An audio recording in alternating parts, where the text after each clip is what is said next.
Merci Amanda pour cette introduction. Donc en effet, moi je suis en deuxième année de thèse, je commence tout juste ma deuxième année de thèse là. Et donc c'est une thèse qui est cofinancée par le CNES, le Centre national d'études spatiales, et par Alara, une start-up développant des tests de radiosensibilité. Et donc aujourd'hui, je vais vous parler des effets biologiques des radiations spatiales. Alors, à savoir que les principaux risques, les principales conséquences d'une exposition au rayonnement, c'est la radiosensibilité, donc c'est des réactions de mort cellulaire. La radiosusceptibilité, cette fois-ci, c'est plus la transformation cellulaire, donc l'induction du cancer. Et enfin, la radiodégénérescence, donc c'est le vieillissement accéléré des tissus. Ici, dans notre contexte spatial, les astronautes vont être soumis à des faibles doses de radiation, des faibles débits de doses de radiation. Et donc, ça va être surtout des réactions de radiosusceptibilité et de radiodégénérescence qui vont être observées chez notre population d'astronautes. Alors, à savoir que suite à un séjour dans l'espace, suite même à un court séjour et dès le premier séjour dans l'espace, les astronautes ont déjà des fortes conséquences au niveau de leur santé. Le premier problème qui est soulevé, ce sont des problèmes de vision. Donc, dès le premier séjour dans l'espace, il y a 80% de nos astronautes qui souffrent de troubles de la vision et la moitié sont des cataractes, donc une opacification du cristallin. Le deuxième trouble qu'on peut retrouver très fréquemment, enfin à 100%, c'est la dégénérescence osseuse, donc une perte de densité osseuse qui est liée à de la mort cellulaire. Et enfin, on a un déconditionnement cardiovasculaire, donc à peu près un astronaute sur deux va souffrir d'une pathologie cardiovasculaire à l'issue d'un séjour dans l'espace. Et avec l'augmentation de la durée des missions spatiales, on attend avoir un nombre de cancers également croissant. Et donc, c'est le dernier problème de santé qui est très important et qui va toucher nos astronautes dans le futur. Donc, les trois sources de radiation spatiale, elles sont vraiment très importantes à définir. Donc, d'un côté, on va voir la composante galactique. Donc, ce sont des protons, des particules alpha, quelques ions lourds et des neutrons rapides. Ensuite, on va voir la composante solaire. C'est les mêmes particules, mais dans des proportions un petit peu différentes, puisque le Soleil est plus proche de nous. Il va nous impacter aussi de façon très importante. Et enfin, on a la magnétosphère, qu'on appelle également ceinture de Van Allen. C'est la résultante du fait que la Terre est magnétique, qu'elle tourne sur elle-même. Donc ça va créer une bulle magnétique qui va emprisonner les particules venant de l'espace. Donc on va se retrouver avec une ceinture extérieure composée majoritairement d'électrons et une ceinture intérieure majoritairement composée de protons. Et donc tout ça à l'intérieur du vaisseau spatial, pour notre population toujours d'astronautes, on va se retrouver avec des particules secondaires qui sont issues du blindage principalement, mais aussi avec un bain de rayonnement à feu doux de radiations X et gamma qui vont impacter l'astronaute également. Donc toutes ces jolies radiations nous donnent des jolis papiers en fait, des jolies revues qu'on peut faire. Ici vous voyez rapidement les sources de radiation qui sont représentées sur un schéma. On a pu établir une relation entre le flux et l'énergie des particules. Grosso modo, plus une particule est énergétique, heureusement plus elle est rare. Et donc avec le filtre qu'exerce le blindage des vaisseaux, on se retrouve avec des particules de haute énergie qui arrivent sur un blindage. D'un côté, il va ressortir beaucoup de particules secondaires, donc des électrons secondaires, des protons secondaires, des ions métalliques secondaires également de faible énergie. Et tout ça toutes ces particules vont déposer leur énergie de façon très surfacique sur les tissus de l'astronaute. Donc on va se retrouver avec des conséquences possibles sur la peau, mais aussi sur l'œil. Donc ce que je vous disais tout à l'heure, l'apparition de cataractes. Et la deuxième composante dont je vous parlais tout à l'heure est le bain de rayonnement X et gamma de haute énergie. Donc ces rayonnements sont donc beaucoup plus énergétiques, ils vont pénétrer les tissus plus en profondeur et vont impacter principalement l'os et le cœur et le système cardiovasculaire.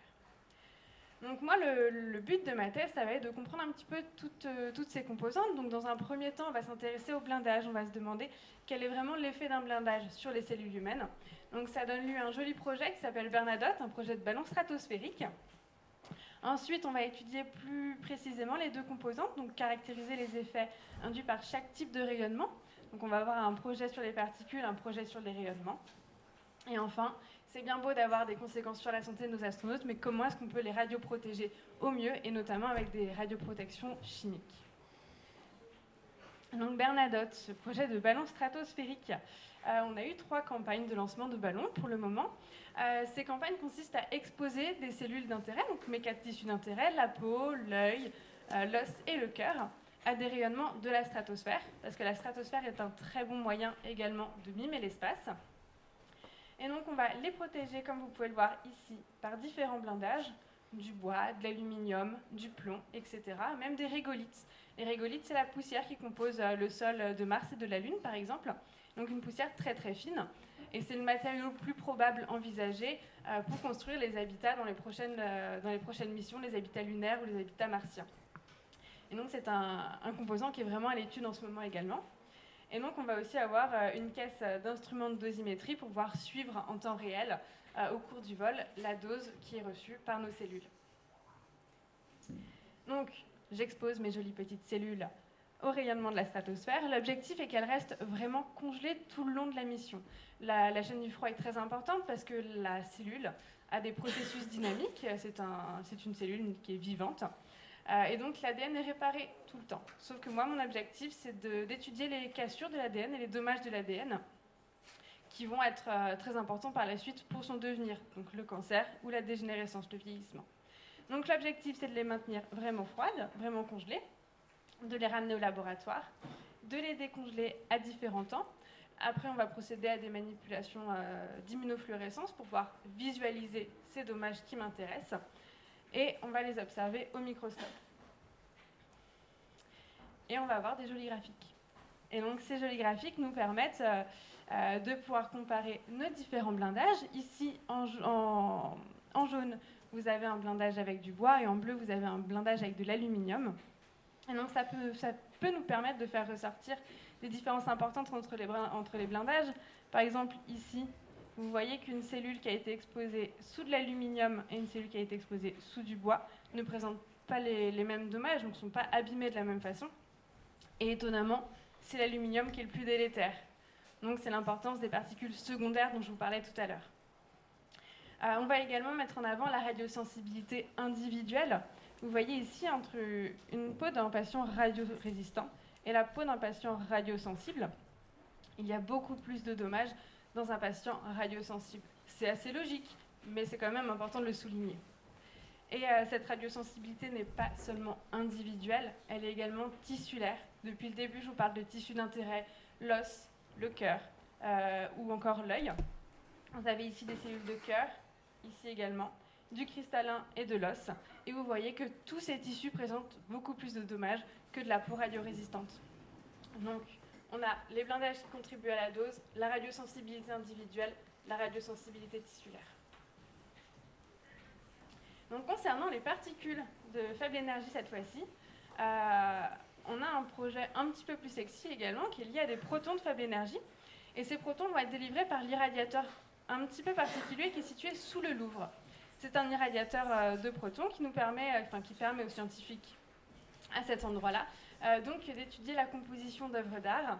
Et coup de bol, ce sont exactement les mêmes protons d'intérêt pour l'espace. Donc en fait, on va irradier des petites cellules qu'on appelle ensemencées sur une lamelle de verre de façon très précise, donc suivant le faisceau d'irradiation. Et là, ce qui va m'intéresser, ce ne sont pas les cellules irradiées, mais ce sont les cellules qui n'ont pas été irradiées. Donc l'effet recherché, c'est l'effet bystander. En fait, une cellule irradiée, ici en rouge, qui est située sous la trace d'irradiation, va relarguer dans le milieu extracellulaire beaucoup de facteurs de stress, dont le calcium. Tous ces facteurs vont être captés par les cellules environnantes qui vont donc s'auto-stresser, se générer du stress et donc des dommages de l'ADN. Donc une cellule qui n'a pas été irradiée au voisinage de cellules irradiées présente des dommages à l'ADN. Et donc ça, c'est un effet très important avec les particules, puisque le stress et les dommages vont donc se propager au fil du temps à des cellules qui n'avaient pas été irradiées. Et donc c'est ce qu'on voit, toujours avec une manip d'immunofluorescence.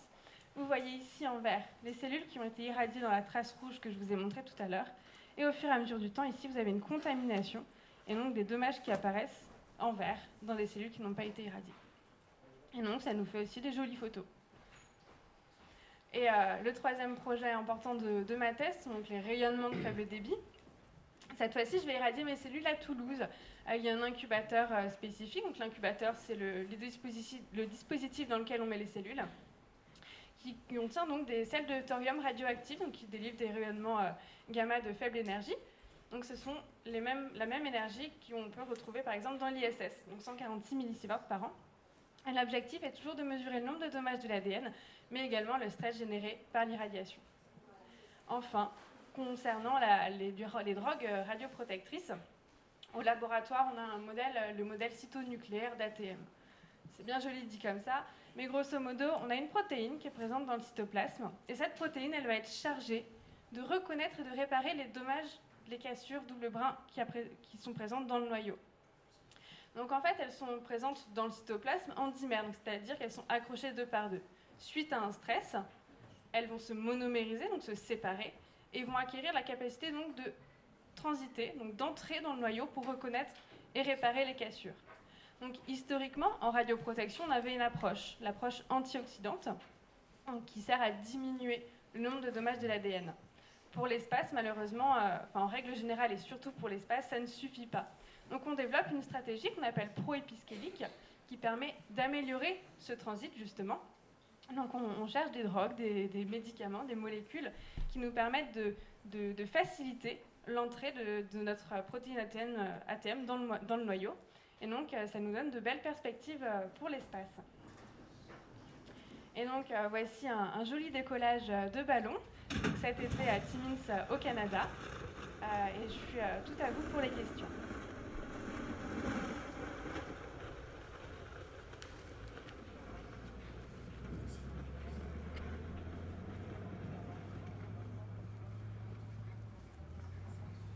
N'hésitez pas si vous avez des questions.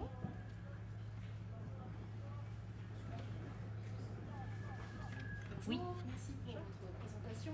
Est-ce qu'il existe déjà des molécules qui permettent de se complexer à votre protéine et qui ont déjà donné des résultats de passage dans le noyau, des molécules chimiques?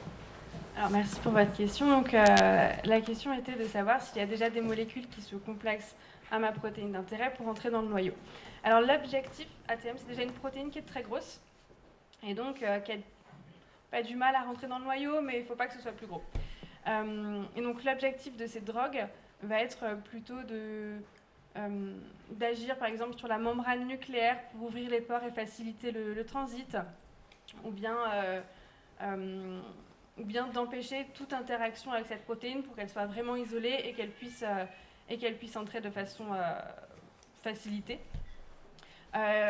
Il y a très peu c'est une stratégie qui est encore vraiment très très peu étudiée, très peu mise en pratique également.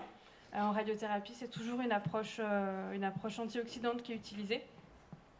Et donc non, à ce jour, on n'a pas de médicaments d'essais cliniques ou quoi que ce soit pour ce transit d'ATM.